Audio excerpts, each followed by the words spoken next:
On this solemnity of the Blessed Virgin Mary, let's take our bearings and navigate our faith together, trusting God to guide our hearts along the journey of everyday life. The solemnity of the Assumption of the Blessed Virgin Mary is a joyous celebration of our ultimate hope. This feast commemorates the moment when Mary, having completed the course of her earthly life, was taken up, body and soul, into heavenly glory. It's a profound reminder that the physical world matters to God, and that our ultimate destiny isn't just a spiritual existence, but a resurrected life completely united with Him. The readings for this solemnity weave a magnificent tapestry of struggle, hope, and triumph. They take us from a dramatic cosmic battle in the heavens to a profound theological explanation of life and death, and finally down to a dusty road in Judea, where two pregnant relatives share a joyous embrace. Through these texts, we see Mary not just as a passive figure, but as the great model of faith, the new Ark of the Covenant, and the first person to experience the full fruits of Christ's victory over death. Let us chart the deeper historical and theological waters of today's readings, discovering the timeless truths that anchor our faith. Let's look at the first reading from Revelation. This apocalyptic vision describes a woman clothed with the sun and a terrifying red dragon. In Catholic theology, the woman has a dual meaning.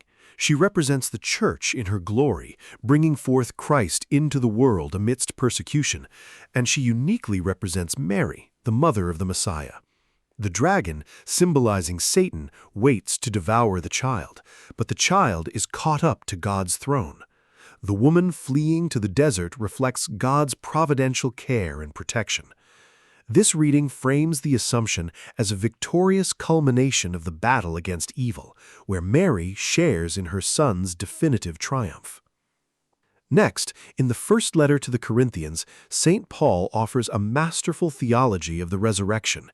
He contrasts Adam, through whom death entered humanity, with Christ, through whom resurrection and life are given. Christ is described as the firstfruits, an agricultural term referring to the first portion of the harvest, which guarantees the rest of the crop will follow. The Assumption is the realization of this promise. Because Mary was conceived without original sin, she didn't suffer the bodily corruption of death. She is the first of the harvest to follow Christ into bodily glory. And in the Gospel of Luke, we hear about the Visitation and the Magnificat. Luke deliberately portrays Mary as the new Ark of the Covenant.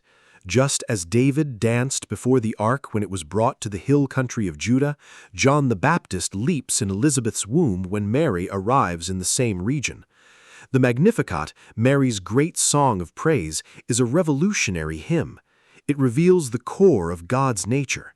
He overturns worldly power structures, scattering the proud and lifting up the lowly. Mary's exaltation is entirely a result of her radical humility and her complete openness to God's grace. To help navigate these ancient texts, let's illuminate their profound mysteries using everyday analogies as a compass for our modern faith journey. To understand the second reading about Christ being the firstfruits, imagine a group of explorers trapped in a dark, seemingly inescapable cave. Suddenly, the strongest among them finds a weak point in the rock and breaks through to the outside world, letting the sunlight pour in. That leader is Jesus, breaking through the barrier of death. Because he broke through first, there is now a clear path for everyone else to follow.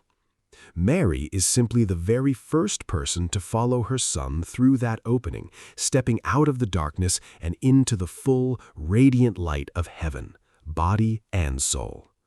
What happened to her is the promise of what will happen to us. In the Gospel, we see why Mary was chosen for this incredible honor. Imagine being entrusted with the most important, fragile, and valuable package in human history. Most people would become boastful or demand special treatment, but what does Mary do after discovering she's carrying the Son of God? She immediately travels in haste to serve her older cousin Elizabeth, who is also pregnant. Mary doesn't demand to be served, she becomes a servant. When Elizabeth praises her, Mary deflects the praise straight up to God by singing the Magnificat. This is what true humility looks like. Humility isn't thinking less of yourself, it's thinking of yourself less so that there is more room for God. Mary recognizes that she is small, her lowly servant, but she rejoices because God is big. Because she emptied herself of all pride, God was able to fill her completely with His grace, eventually lifting her all the way to heaven. With our spiritual bearings set, let's chart a clear course of actionable steps to steer our personal, family, and professional lives by the light of today's message. In your personal life, practice the humility of the Magnificat by changing how you handle success. When you achieve a goal, receive an award, or get a promotion, resist the urge to immediately seek validation from others or boast on social media. Instead, take a quiet moment to recognize that your talents are gifts from God and intentionally dedicate your success back to Him in a private prayer of thanksgiving. In your family life, become a Christ-bearer to your family members, just as Mary was to Elizabeth. Look for a relative who is currently struggling with sickness, stress, or loneliness. Don't wait for them to ask for help. Travel in haste to them. Offer your time, a listening ear, or a practical act of service to bring the joy and comfort of Christ into their home. And in your professional life, remember that the modern workplace is often driven by pride, competition, and ego. When you encounter difficult or arrogant colleagues, remember that God scatters the proud in their conceit.